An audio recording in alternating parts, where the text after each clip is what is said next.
Formula 1 and Formula 2 will both pay tribute to the late Anthoine Hubert on the anniversary of his death this weekend. I'm Thomas Marr. Be sure to like and subscribe for the very latest Formula 1 news. French racing driver Anthoine Hubert lost his life in a Formula 2 race at Spa-Francorchamps during the 2019 Belgian Grand Prix weekend last year, with the 23-year-old succumbing to injuries he suffered in a collision between himself and Juan Manuel Correa. This weekend marks the return of Formula 1 and Formula 2 to the venue, and both series have announced plans to honour his memory. A minute's silence will be observed on the starting grids ahead of the Saturday F2 feature race, which was the race in which the accident took place, as well as Formula 1 then holding a minute's silence on Sunday afternoon. As well as that, Formula 2 have withdrawn Hubert's number 19, which was emblazoned on his BWT Arden racing car. Drivers now can't select this number for use in Formula 2. The number 19 will be used as part of a new logo designed in Hubert's honour, which will be seen on the F1, F2 and F3 cars throughout this weekend. Thursday's media day saw drivers head out on track for their usual walks and cycles, with close friends of Hubert pausing for reflection at the top of Radion, the site of last year's accident. Among these were Giuliano Alesi, who was also caught up in the crash, and Juan Manuel Correa, the American driver flying to Belgium from Miami for the weekend. Pierre Gasly, who was best friends with Anthoine dating back to their karting days, spent a while at the spot to remember his friend and also unveiled pictures of a tribute helmet he'll use this weekend in honour of Hubert. I was a bit worried because you never know really how you react to that, and I must say this morning it's been hard and strange because Spa is my favourite track and I always come here with great memories from my first win in single-seaters. This year is a different story because as soon as I put one foot into the paddock, I just had these images that came back in my mind and things I don't want to accept or struggle to accept. During the track walk, I just had images and footage in my mind I wish could never have happened. Unfortunately, that's just the danger of our sport,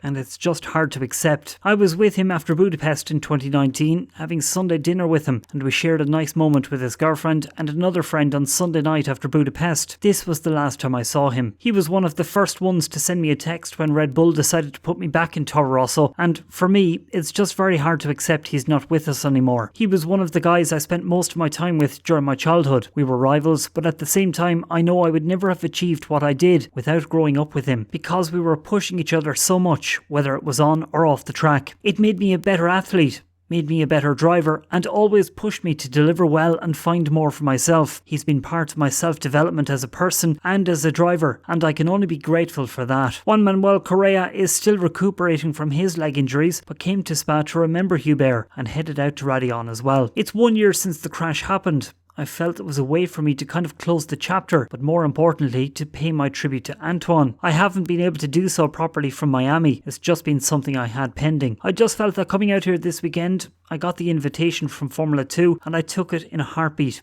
I'm happy to be here. I'm happy to see all the people from the paddock again, but it's also going to be a very emotional weekend for me. Correa says he's targeting a return to racing, possibly as soon as next year, as his injuries heal. It's been going quite well. I've been recovering really quickly, pushing a lot with that racer mindset, always doing more than necessary, but it's worked out well. I'm actually looking for a comeback next year, so earlier than we thought initially, but it's looking good. I have still quite a few surgeries left to go, but the whole metal thing around my leg should be gone by the end of this year, which means I can jump in a car maybe as early as December. That's it from me for the moment. Don't forget to like and subscribe and follow me on Twitter at Thomas Marr on F1.